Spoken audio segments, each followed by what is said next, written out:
All right, so we just pulled up to 117 Holborn Court. This is a house that we just acquired and closed on today.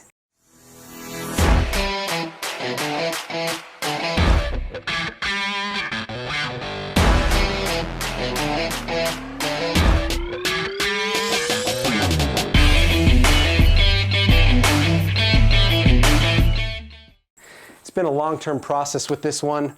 My buddy Devonte actually brought it in the pipeline about a year ago. The seller had some unresolved probate issues. Wife passed away. There wasn't a will in place, so they had to open up the file. We went ahead and passed him along to our attorney, who served him in facilitating the probate process. They pushed it along, and here we are 1 year later, finally got it to the finish line. So this house actually is sitting in a flood zone here in the Irmo area. It wasn't in the flood map prior to 2015, but in 2015, when the floods came through, it ended up flooding a ton of areas that they didn't even expect this to happen, which ended up expanding the flood map, and this house now is inside of a flood zone. There's some further damage as we walk through it.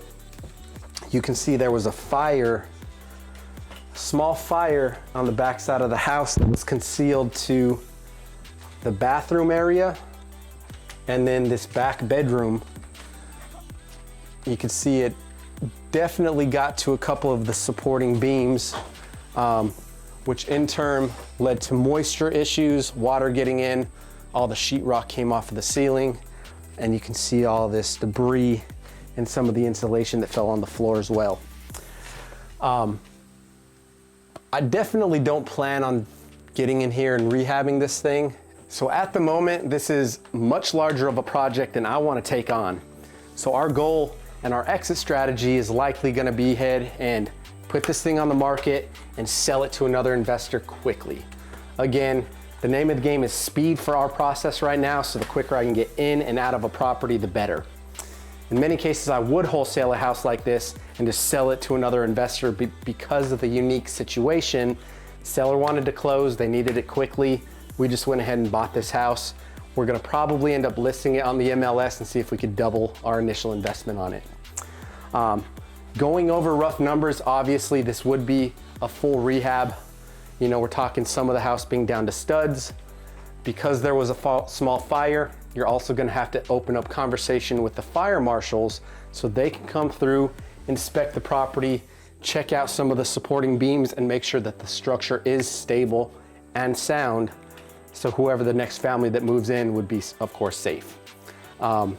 Regulations, again, they're in place for a reason, and you know, the reason that they're enforced is to, again, to keep the general public safe. So going through this property, just to give you guys a better indication so you can accurately assess your rehab numbers, this house is obviously down to studs. Because when we're making decisions, we want to be quick and efficient. I base my numbers off of a low, moderate, and a high rehab. A low rehab, I'm putting paint and carpet throughout, right? Updates, maybe, you know, update the kitchen a little bit. We're talking $10 a square foot at the minimum, right? So a 2,000 square foot house, just updating it, in and out, quick decision, $10 a square foot. If you're talking a medium to moderate rehab, we're talking $15,000 to $20,000. This is an indication where you need larger systems, like maybe a new roof, new AC unit. Got to come in and update the bathrooms on top of the paint and the carpet, normal upgrades that you might do from a rental house that you're fixing up, right? Now in this case, obviously you would be taking on a full rehab. Full rehabs can be hard to assess, especially when you account for the amount of manpower and labor that goes into these things. But to keep the numbers flush, I usually just square it away and say $40 per square foot, maybe slightly above depending on the situation. So here, obviously when you're doing a house, you want to start up and work your way down, right? And then work your way outside of the house. So any property, whether it be a 2-story, single story, whatever the case might be, you always want to start at the top. So in this case, obviously the ceiling, right? Or starting with the roof, because the roof needs to be replaced. Obviously that's your first line item that you're going to do. before you come down and do anything under that. That way you're not compromising any of the work that's getting done.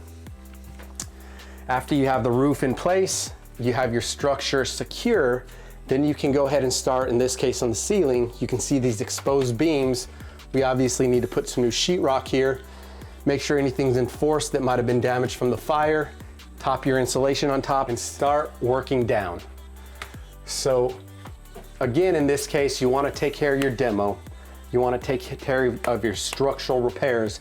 Make sure your foundation is good, make sure there's no significant termite damage, any of the supporting beams. With the fire here, obviously, you want to come in and make sure that you have a licensed contractor, go through it, make sure everything's up to code so you're good to go. After that demolition, structure repairs, starting from the top, working down, right? Paint always goes before your flooring. After your flooring is down, you'll go to your appliances, light fixtures, appliances, all that stuff. Kitchen upgrades, drop the granite, so on and so forth. Once you seal it up, you're done inside, boom, move on to the outside so you can facilitate work on the landscaping, get the outside where it needs to be. So let's take a quick look. This side, you can see they started some drywall repairs. So this homeowner obviously at one point in the stage decided they wanted to come in, start fixing this up, possibly get it rent ready or ready to sell. And obviously they got caught in the weeds. See this outdated 1970s kitchen, super old countertops, cabinets throughout. A lot of this should be probably torn out, demoed, put some new cabinets so you can start on a fresh palette. But when you look at it, it really does have beautiful bones. It's a nice solid brick house throughout. You got this old fireplace that with a little bit of vision you could repurpose, maybe throw some paint over it, give it like an accent color, a light gray or blue depending on your theme. Somewhat of an open floor plan. You see the living area opens up to the kitchen. You got space to play, entertain guests, 2-car garage outside. And it really is a beautiful neighborhood as you look around. You can see all the houses around it are well maintained. So it is a good stable area for whoever wants to pick this thing up. So we'll keep you guys updated on the progress. Again, this is gonna be a quick in and out. Our acquisition on this was $27,000. Once we sell it, hopefully we can double that amount, sell it off to an investor real quick, and still leave enough meat on the bone for them to maximize their equity position. I'll see you guys on the other side.